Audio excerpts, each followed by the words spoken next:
건축이 단순히 건물을 짓는 거라고 생각하세요?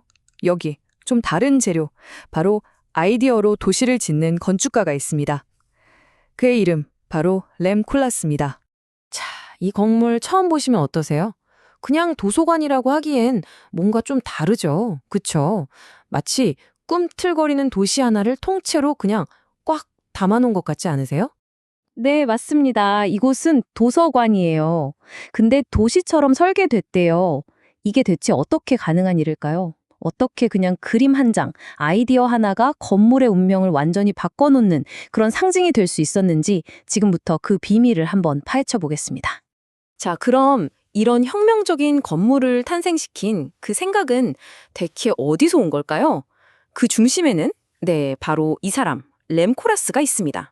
램 코라스는요, 그냥 건물만 짓는 건축가가 절대 아닙니다.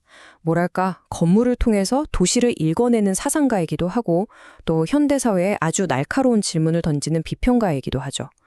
그의 손에만 들어가면 건축이 완전히 새로운 언어가 되는 겁니다. 그의 여정을 한번 빠르게 훑어볼까요?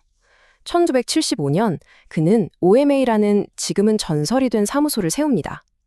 그리고 불과 3년 뒤에 도시 이론을 완전히 뒤흔들어 놓은 책을 한 권 내놓죠. 그리고 마침내 2000년 건축계의 노벨상이라고 불리는 프리츠커상을 거머쥐면서 명실상부 자신만의 시대를 활짝 엽니다. 그의 초기져서 정신착란증의 뉴욕을 보면 그의 생각을 정말 잘 엿볼 수 있는데요. 그는 뉴욕의 그 높은 마천루와 정신없는 혼돈 속에서 어떤 결함을 본 게 아니었어요. 오히려 도시를 살아 숨쉬게 만드는 아주 강력한 에너지를 발견한 거죠. 바로 이 그림처럼요. 그는 혼돈 속에서 새로운 가능성을 본 겁니다. 이렇게 복잡하고 또 혼란스러운 도시의 에너지를 그는 과연 어떻게 건축으로 담아냈을까요? 여기서 그의 가장 강력한 무기가 등장합니다. 바로 다이어그램입니다. 코라스에게 다이어그램은 그냥 대충 그린 그림이 아니에요. 이건 보이지 않는 관계, 또 복잡한 기능들의 논리를 한눈에 딱 보여주는 생각의 지도 같은 겁니다. 그러니까 건물이 지어지기 전에 아이디어를 이끌어가는 진짜 설계도나 마찬가지인 거죠. 이 다이어그램은 크게 세 가지 마법을 부리는데요. 첫째, 현실의 그 복잡함을 본질만 딱 남기고 아주 단순하게 만듭니다. 둘째, 그렇게 드러난 본질을 건물의 형태로 바로 연결시켜버리죠. 그리고 마지막으로 이 모든 과정에서 길을 잃지 않도록 든든한 나침반이 되어주는 겁니다. 단순화는 왜곡이 아니라 본질의 추출이다. 이 한마디가 그의 철학을 정말 정확하게 보여주죠. 다이어그램은 복잡한 걸 그냥 무시하는 게 아니라 그 안에서 가장 빛나는 핵심, 바로 그 본질을 찾아내는 과정인 겁니다. 자, 다이어그램이 그의 도구였다면 그 도구를 움직이게 한 생각은 대체 뭘까요? 이제 그의 건축 철학, 그 속으로 한 번 더 깊이 들어가 보겠습니다. 코라스는 철학자 질들레즈의 리좀이라는 개념에서 아주 큰 영감을 얻었습니다. 이게 뭐냐면요. 뿌리나 줄기가 딱 정해진 나무가 아니라 어디로든 막 뻗어나갈 수 있는 잔디밭을 생각하시면 돼요. 그는 공간을 이렇게 딱딱하게 고정된 방이 아니라 자유롭게 연결되고 확장되는 네트워크로 본 거죠. 그 결과 그의 공간은 아주 독특한 특징들을 갖게 되는데요. 딱딱한 벽은 사라지고 마치 물처럼 흐르는 동선이 생깁니다. 또 어떤 하나의 중심을 향하는 게 아니라 모든 공간이 평등하게 연결되죠. 결국 건물은 일방적으로 이렇게 써라고 명령하는 대신 그곳을 쓰는 사람과 끊임없이 대화를 나누게 되는 겁니다. 자, 이제 이런 얘기는 충분히 한 것 같네요. 이 모든 아이디어가 어떻게 하나의 건물로 딱 응축되었는지 그 눈부신 증거를 직접 확인해 볼 시간입니다. 바로 시애틀 공공도서관으로 가보시죠. 네, 바로 이 모습입니다. 우리가 방금까지 이야기했던 그 추상적인 유동적 공간이라는 게 현실에 나타난다면 바로 이런 모습이 되는 거죠. 철학이 눈에 보이는 건축이 되는 순간, 와, 정말 놀랍지 않나요?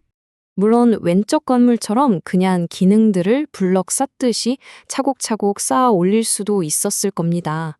하지만 시애틀 도서관을 한번 보세요.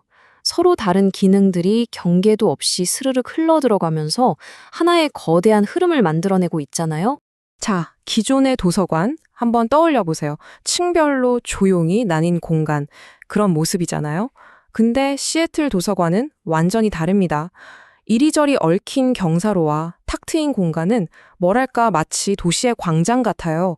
사람들이 자연스럽게 만나고 움직이고 또 새로운 아이디어를 발견하게 만드는 거죠. 코라스의 마법은 바로 여기에 있습니다. 그는 먼저 공간의 경계를 슬쩍 허물어서 우리가 자유롭게 돌아다니도록 만들어요. 그럼 그 안에서 디자인 자체가 자연스러운 만남과 대화를 이끌어내죠.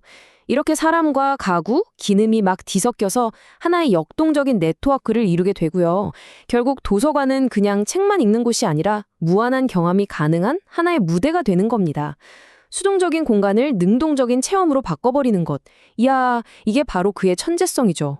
시애틀 도서관은 사실 하나의 예시일 뿐입니다. 이제 램코라 하스가 건축계를 넘어서 우리에게 남긴 더 크고 지속적인 유산, 그러니까 세상을 보는 완전히 새로운 방식에 대해 이야기하면서 마무리를 해볼까 합니다. 콜라스에게 다이어그램은 거의 연금술과 같았습니다. 도시의 혼란이라는 이 거친 재료를 가지고 가능성이라는 황금을 만들어내는 그런 개념적인 지도였던 거죠. 그는 복잡함 속에서 빛나는 질서를 발견했고 그걸 우리 눈앞에 건축이라는 형태로 딱 보여준 겁니다. 그가 남긴 가장 큰 유산은 뭘까요? 제 생각엔 추상적인 아이디어를 손에 잡히는 현실로 만들어내는 그 능력, 그리고 다이어그램이라는 아주 강력한 설계 언어, 또 다음 세대에게 던져준 끝없는 영감, 이런 것들이 아닐까 싶습니다. 이 모든 걸 통해서 그는 건축이 도달할 수 있는 완전히 새로운 지평을 열어젖힌 거죠. 자, 마지막으로 이 질문을 한번 던져보고 싶네요. 여러분이 보시기에 도시의 혼돈은 해결해야만 하는 문제일까요?